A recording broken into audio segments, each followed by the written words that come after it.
20ನೇ ಶತಮಾನದ ಪ್ರಾರಂಭದಲ್ಲಿ ಲಿಂಗಾಯತರಲ್ಲಿ ವಿದ್ಯಾವಂತರೇ ಇರಲಿಲ್ಲ. ಒಂದು ಪತ್ರ ಬಂದ್ರೆ ಓದ್ಲಿಕ್ಕೆ ನಾವು ಜೋಯಿಸ್ರ ಮನೆಗೆ ಹೋಗಬೇಕಾಗಿತ್ತು. ಆ ಜೋಯಿಸ್ರು ಪತ್ರ ಓದಬೇಕಾದ್ರೆ ಬಾಳಿಗೊನಿ ತಂದೆಯೇನೋ ಗೌಡ, ಬೆಣ್ಣೆ ಉಂಡಿ ತಂದೆಯೇನೋ ಗೌಡ ಅಂತಿದ್ರು. ಇಲ್ರಿ ಅಪ್ಪ ಅವರ, ಹಾಗಾದ್ರೆ ಪತ್ರ ಓದುವುದಿಲ್ಲ ಅಂದ್ರೆ ಅಷ್ಟು ನಿರಕ್ಷರಿಗಳಾಗಿದ್ದೆವು ನಾವು. ವಿಶ್ವ ಸಾಹಿತ್ಯಕ್ಕೆ ವಚನ ಸಾಹಿತ್ಯವನ್ನು ಕೊಟ್ಟಂತಹ ಲಿಂಗಾಯತರು 19ನೇ ಶತಮಾನದ ಕೊನೆಗೆ 20ನೇ ಶತಮಾನದ ಪ್ರಾರಂಭದಲ್ಲಿ ಏನೂ ವಿದ್ಯಾವಂತರಾಗಿರಲಿಲ್ಲ ಅಂತ ಹೇಳಲಿಕ್ಕೆ ಬಹಳ ಬೇಸರ ಆಗ್ತದೆ. ಮೊಟ್ಟ ಮೊದಲನೇ ಶಿಕ್ಷಣಾಧಿಕಾರಿ ಡೆಪ್ಯೂಟಿ ಚನ್ನಬಸಪ್ಪ 1850ರಲ್ಲಿ ಮೊದಲನೇದವನು. ಅಲ್ಲಿವರೆಗೆ ಲಿಂಗಾಯತರು ಅಧಿಕಾರನ ನೋಡಿದ್ದಿಲ್ಲ. ಆ ನಂತರ ಬಂದವರು ಅರಟಾಳ್ ರುದ್ರಗೌಡ್ರು, ಪ್ರಾಂತ್ ಸಾಹೇಬರು ಅಂತಾರೆ, ಅಸಿಸ್ಟೆಂಟ್ ಕಮಿಷನರು ಅಂತಾರೆ ಅವರು. ಆಮೇಲೆ ಗಿಲಗಂಚಿ ಗುರುಸಿದ್ದಪ್ಪನವರು. ಲಿಂಗಾಯತರಲ್ಲಿ ಬಹಳ ನೆನೆಸಬೇಕಾದಂತಹ ಎರಡು ಹೆಸರು. ನೇಕಾರ ಜನಾಂಗಕ್ಕೆ ಸೇರಿದಂತಹ ಗಿಲಗಂಚಿ ಗುರುಸಿದ್ದಪ್ಪ, ಪಂಚಮಸಾಲಿ ಜನಾಂಗಕ್ಕೆ ಸೇರಿದಂತಹ ಅರಟಾಳ್ ರುದ್ರಗೌಡ್ರು. ಅವರು ಈ ಜನಾಂಗದ ಎರಡು ಕಣ್ಣಾಗಿ, ಶ್ವಾಸಕೋಶಗಳಾಗಿ ಜನಾಂಗವನ್ನು ಕಟ್ಟಿದ್ರು. ಕೆಎಲ್ಇ ಸೊಸೈಟಿ ಕಟ್ಟಲಿಕ್ಕೆ ಅವರೇ ಪ್ರೇರಕರಾದರು. ಅದಕ್ಕಾಗಿ ಸೊಸೈಟಿ ಕಟ್ಟಿದಂಥ 7 ಜನ ಮಹಾತ್ಮರು 1914ರಲ್ಲಿ ಮೊಟ್ಟ ಮೊದಲನೇ ಶಾಲೆ ತೆಗೆದು ಅದಕ್ಕೆ ಯಾರ ಹೆಸರಿಟ್ರು ಅಂದ್ರೆ ಜಿಎ ಹೈಸ್ಕೂಲ್ ಗಿಲಗಂಚಿ ಅರಟಾಳ ಅಂತಿಟ್ರು. ಇವತ್ತಲ್ಲಿ ಫೋಟೋ ಇದೆ. ನೀವು ದಿನ ನಾವು ಲಿಂಗಾಯತರು ರಾಮಾಯಣ ಮಹಾಭಾರತ ಭಾಗವತಗಳನ್ನು ಓದೋದಿಲ್ಲ. ಸತ್ತವರ ಕಥೆಯಲ್ಲ, ಜನನದ ಕುತ್ತದಲ್ಲಿ ಕುದಿದ ಕರ್ಮದ ಕತ್ತಲೆಗೆ ಸಿಲುಕುವರ ಸೀಮೆಯ ಹೊಲವು ತಾನಲ್ಲ, ಹೊತ್ತು ಹೋಗದೆ ಪುಂಡರಾಲಿಪ ಮತ್ತಮತಿಗಳ ಗೋಷ್ಠಿಯಲ್ಲ, ಸತ್ಯವಂತರದಿರುವಂತೆ ನಮ್ಮ ಚಾಮರಸ ಪ್ರಭುಲಿಂಗ ಲೀಲೆಯಲ್ಲಿ ಹೇಳ್ತಾನೆ. ಹಾಗಾಗಿ ನಾವು ರಾಮಾಯಣ ಮಹಾಭಾರತ ಆದರ್ಶಗಳಿಗಿಂತ ನಮಗೆ ಬಸವಣ್ಣ ಬಹಳ ಆದರ್ಶ, ಚನ್ನಬಸವಣ್ಣ ಆದರ್ಶ, ವಾರದ ಮಲ್ಲಪ್ಪ ಆದರ್ಶ, ಅರಟಾಳ್ ರುದ್ರಗೌಡ ಆದರ್ಶ, ಗಿಲಗಂಚಿ ಗುರುಸಿದ್ದಪ್ಪ ಆದರ್ಶ, ಅದರಗುಂಚಿ ಶಂಕರಗೌಡ ಆದರ್ಶ, ಕಂಬಳಿ ಸಿದ್ದಪ್ಪ ಆದರ್ಶ ನಮಗೆ. ಅದಕ್ಕಾಗಿ ನಾವು ಇವತ್ತು ನಮ್ಮ ಕರ್ನಾಟಕದಲ್ಲಿ ಬಹಳ ವಿಶಿಷ್ಟರು, ನಾವು ಶ್ರೇಷ್ಠರು. ಎಲ್ಲರೂ ಎದೆದಕ್ಕೋ ಹೋಗ್ತಾರೆ.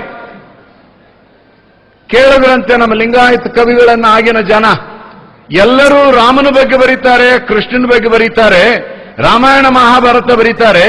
ನೀವು ಲಿಂಗಾಯತರು ರಾಮನ್ನ ಒಪ್ಪುವುದಿಲ್ಲ, ಕೃಷ್ಣನ ಒಪ್ಪುವುದಿಲ್ಲ, ಮತ್ತೆ ನೀವು ಯಾರನ್ನು ಬರಿತೀರಿ ಹೇಳಿದ್ರಂತೆ ನಮ್ಮ ಜನ.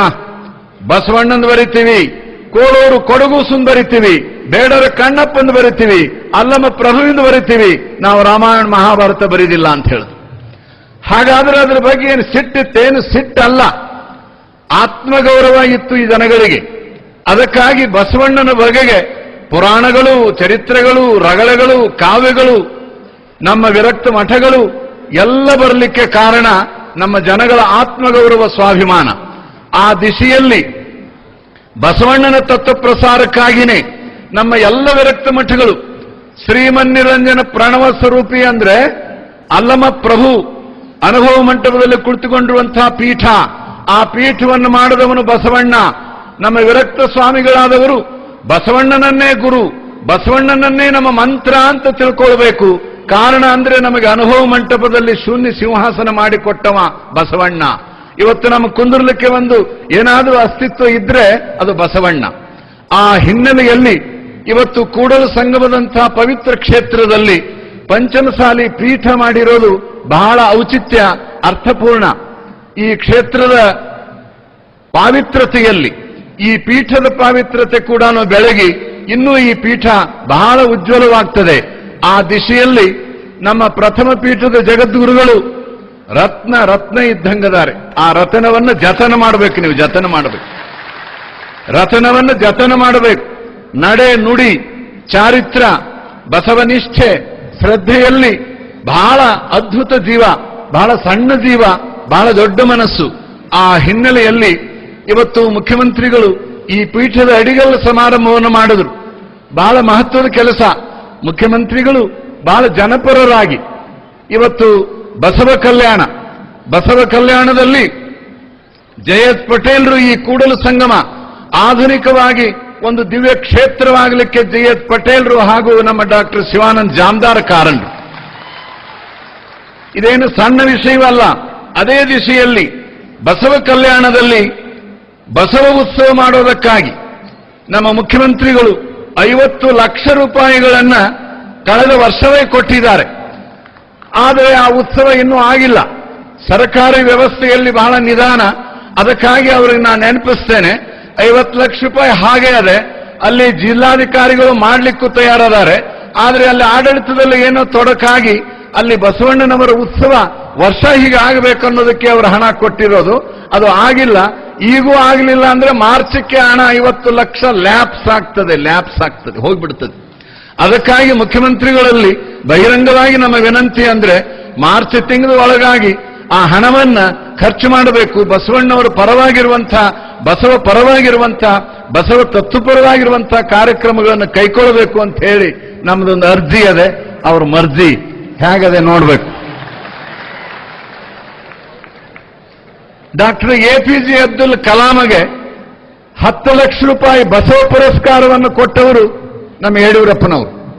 ಒಂದ್ಸಲ ನಾನು ಹೇಳಿದೆ, ನೋಬೆಲ್ ಪಾರಿತೋಷಕ್ಕೆ ಬಹಳ ಬಹುಮಾನದೆ, ಜ್ಞಾನಪೀಠಕ್ಕೆ ಬಹಳ ಬಹುಮಾನದೆ ಯಡಿಯೂರಪ್ಪನವರೇ. ಬಸವಣ್ಣ ಇವತ್ತು ಹೊರಗಡೆ ಹೋದರೆ ಯಾರಿಗೂ ಗೊತ್ತಿಲ್ಲ. ಉತ್ತರ ಭಾರತದಲ್ಲಿ ಬಸವಣ್ಣ ಗೊತ್ತಿಲ್ಲ, ದಕ್ಷಿಣ ಭಾರತದಲ್ಲಿ ಬಹಳ ಜನಗಳು ಗೊತ್ತಿಲ್ಲ, ಮಹಾರಾಷ್ಟ್ರ ಆಂಧ್ರದಲ್ಲಿ ಸ್ವಲ್ಪ. ಅದಕ್ಕಾಗಿ ಬಸವಣ್ಣ ಹೊರಗೆ ಗೊತ್ತಾಗಬೇಕಾದ್ರೆ APJ ಅಬ್ದುಲ್ ಕಲಾಂರಂಥವರಿಗೆ, ರಾಷ್ಟ್ರ ಅಂತಾರಾಷ್ಟ್ರೀಯ ಮಟ್ಟದ ವ್ಯಕ್ತಿಗಳಿಗೆ ಅವರ ಕೆಲಸವನ್ನು ನೆನೆಸಿಕೊಂಡು ಬಸವಪರವಾಗಿರುವಂಥ, ಜನಪರವಾಗಿರುವಂಥ, ಎಡಪರವಾಗಿರುವಂಥ ಕೆಲಸ ಮಾಡುವವರಿಗೆ ನೀವು ವರ್ಷ 10 ಲಕ್ಷ ಕೊಡ್ರಿ, ಅದಕ್ಕೆ ಬಸವ ಪುರಸ್ಕಾರ ಅಂತ ಹೇಳಿ ಹಿಂದೆ ಇಟ್ಟಿದ್ದಾರೆ. ಹಾಗೆ ಮಾಡ್ರಿ ಅಂದಾಗ ಅವರು ಬಹಳ ದೊಡ್ಡ ಮನಸ್ಸು ಮಾಡಿ ಮೊದಲನೇ ಪುರಸ್ಕಾರವನ್ನೇ ಅವರು ಡಾಕ್ಟರ್ APJ ಅಬ್ದುಲ್ ಕಲಾಂ ಕೊಟ್ಟರು.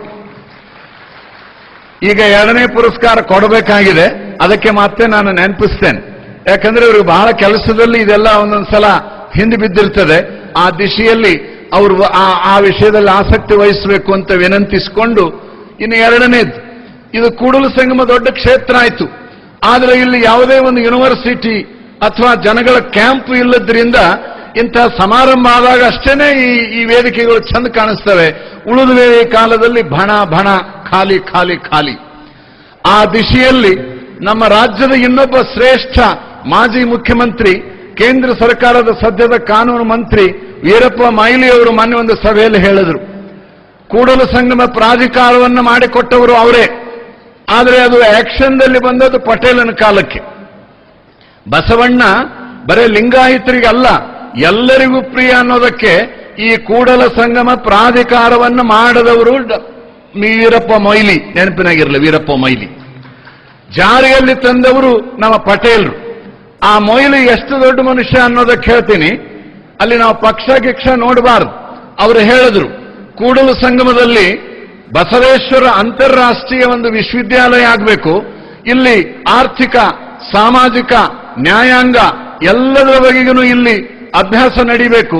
ಇಡೀ ಜಗತ್ತಿನ ಜನನೇ ಬಂದು ಇಲ್ಲಿ ಓದಬೇಕು. ಅಂಥ ವಿಶ್ವವಿದ್ಯಾಲಯ ಮಾಡಬೇಕನ್ನೋ ಕನಸು ನಂದದೆ ಅಂತ ಮೊಯ್ಲಿ ಹೇಳಿದ್ರು. ಅದಕ್ಕೆ ನಾವು ಇವತ್ತು ಅದನ್ನೇ ಅದರ ಬದಲು ಕನಸಿ ಬದಲು ಇವರು ಬಿಟ್ಟು ಇವರು ಯಾರಂತಾರ, ಯಡಿಯೂರಪ್ಪನವರು ಆ ವಿಚಾರವನ್ನು ಎತ್ತುಕೊಂಡು ಅವರ ಜೀವಮಾನದಲ್ಲಿ ಬಹಳ ಒಳ್ಳೊಳ್ಳೆ ಕೆಲಸಗಳನ್ನು ಮಾಡಿದ್ದಾರೆ. ರೈತರಿಗೆ 4% ಸಬ್ಸಿಡಿ ರೊಕ್ಕ, 4ರ ಬಡ್ಡಿ ಹಣ ಕೊಟ್ಟಿರೋದು, 3ರ ಬಡ್ಡಿ ಕೊಟ್ಟಿರೋದು ಏನು ಸಣ್ಣ ಸಂಗತಿ ಅಲ್ಲ. ಬಹಳ ದೊಡ್ಡ ನಮ್ಮ ಮಾಜಿ ಪ್ರಧಾನಿಗಳು ಹೇಳಿದ್ರು, ಯಡಿಯೂರಪ್ಪ ಅವ್ರಿಗೇನು ತಿಳುವಳಿಕಿಲ್ಲ, ಅದ ಹೆಂಗ್ 4% ಕೊಡ್ತಾರೆ, ಅದೇನು ಸಾಧ್ಯವಾ ಅಂದ್ರು. 4 ಅಲ್ಲ 3 ಕೊಡ್ತೀವಿ ಅಂದ್ರು. ಅಂದ್ರೆ ಆ ವಿಷಯದಲ್ಲಿ ಪಳಗಿದ ಹುಲಿ, ಎದುರೇ ಇಲ್ಲದಂಥ ಎದುರಾಳಿಗಳನ್ನು ಎದುರಿಸಿರುವಂಥ ಬಹಳ ದೊಡ್ಡ ನಾಯಕರು ಅವರು. ಸದ್ಯದ ರಾಜಕೀಯದಲ್ಲಿ ದಿನನಿತ್ಯ ನೋಡ್ತೇವೆ, ಹೆಜ್ಜೆ ಹೆಜ್ಜೆಗೂ ಕುರುಕ್ಷೇತ್ರ, ಹೆಜ್ಜೆ ಹೆಜ್ಜೆಗೂ ಕಷ್ಟಗಳಲ್ಲಿ ಕೂಡ ಅವರು ತಮ್ಮ ಸ್ಥಿಮಿತವನ್ನು ಕಳ್ಕೊಳ್ಳಾರ್ದೇನೆ ಬಹಳ ಚೆನ್ನಾಗಿ ನಮ್ಮ ಆಡಳಿತವನ್ನು ನಿಭಾಯಿಸ್ತಿದ್ದಾರೆ. ಆ ದಿಶೆಯಲ್ಲಿ ಕೂಡಲ ಸಂಗಮದಲ್ಲಿ ಅಂತಹದ್ದೊಂದು ಕೆಲಸ ಆದರೆ ಇಲ್ಲೆಲ್ಲ ಈ ಕಟ್ಟಡಗಳ ಬಳಕೆ ಆಗ್ತದೆ. ನಾವು ಡಾಕ್ಟರ್ ಜಾಮದಾರ್ ಅವರನ್ನು ನೆನೆಸಿಕೊಳ್ಬೇಕು. ಒಬ್ಬ ಸರ್ಕಾರಿ IAS ಅಧಿಕಾರಿ ಮನಸ್ಸು ಮಾಡಿದ್ರೆ ಏನು ಪವಾಡ ಮಾಡಬಲ್ಲ ಅನ್ನೋದಕ್ಕೆ ಎರೆನಾಡಿನಲ್ಲಿ ಒಂದು ಕ್ರ್ಯಾಕ್ ಇರಲಾರ್ದೇನೆ ಒಂದು 10 ಪೈಸಾ ಲಂಚ ಇರಲಾರ್ದೇನೆ ಒಂದು ಆಧುನಿಕ ದಿವ್ಯ ಕ್ಷೇತ್ರವನ್ನು ನಿರ್ಮಾಣ ಮಾಡಿದಂತಹ ಶ್ರೇಯಸ್ಸು ಜಾಮದಾರ್ ಅವರಿಗೆ ಸಲ್ತದೆ. ಆ ಹಿನ್ನೆಲೆಯಲ್ಲಿ ಇವತ್ತು ಬಸವ ಕಲ್ಯಾಣದಲ್ಲಿ ಕೂಡ ಬಹಳ ಚೆನ್ನಾಗಿ ಕೆಲಸ ನಡೆದಿದೆ. ಆ ದಿಶೆಯಲ್ಲಿ ಮುಖ್ಯಮಂತ್ರಿಗಳು ಆ ಕಾರ್ಯಕ್ಕೂ ಬಹಳ ಬೇಗ ಚಾಲನೆಯನ್ನು ಕೊಡಬೇಕು ಅಂತ ಹಾರೈಸಿ, ಇಂಥ ಒಂದು ಒಳ್ಳೆಯ ಕಾರ್ಯಕ್ರಮಕ್ಕೆ ಬಜೆಟ್ ಪೂರ್ವ ಅಂದ್ರೆ ಬಹಳ ಟೆನ್ಷನ್ ಇರ್ತದೆ, ತಲೆ ಟೆನ್ಷನ್, ಯಾರು ಮಾತಾಡಿಸಿದ್ರು ಸಿಟ್ಟು ಬರ್ತದೆ. ಆದರೆ ಅವರು ಈ ಫೆಬ್ರವರಿಯಲ್ಲಿ ಮಾರ್ಚದಲ್ಲಿನೇ ಬಜೆಟ್ ಮಂಡಿಸಬೇಕು. ಇಂತಹ ಕಾಲದ ಪೂರ್ವದಲ್ಲಿನೇ ಅವರು ಇಲ್ಲಿವರೆಗೆ ಬಂದು ಈ ಕಾರ್ಯಕ್ರಮದಲ್ಲಿ ಭಾಗವಹಿಸಿ ಬಹಳ ಎಲ್ಲರಿಗೂ ಸಂತೋಷವನ್ನು ಆನಂದವನ್ನು ಉಂಟು ಮಾಡಿದ್ದಾರೆ. ಅವರು ಇನ್ನು ದೀರ್ಘಕಾಲ ಮುಖ್ಯಮಂತ್ರಿಗಳಾಗಿ ಈ ನಾಡಿನ ಅಭಿವೃದ್ಧಿ ಶ್ರೇಯಸ್ಸಿನಲ್ಲಿ ಅವರು ಇನ್ನೂ ಮೆರೀಲಿ ಅಂತ ಹಾರೈಸಿ ನನ್ನ 2 ಮಾತುಗಳನ್ನು ಮುಗಿಸ್ತಾರೆ.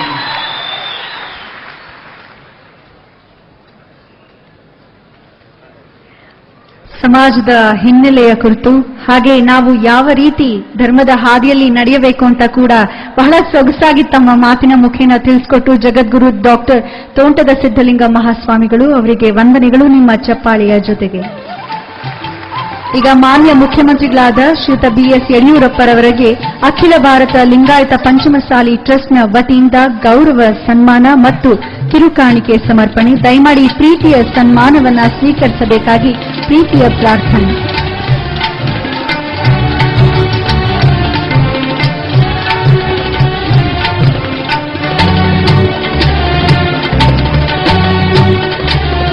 ಜನನಾಯಕ, ಜನಾನುರಾಗಿ, ರೈತ ಪರ ಚಿಂತಕ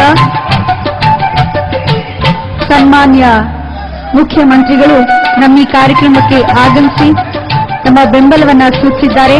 ಅವರಿಗೆ ಟ್ರಸ್ಟ್ನ ವತಿಯಿಂದ ಹಾಗೂ ನಿಮ್ಮೆಲ್ಲರ ಪರವಾಗಿ ಈ ಪ್ರೀತಿಯ ಗೌರವ ಸಮರ್ಪಣೆ.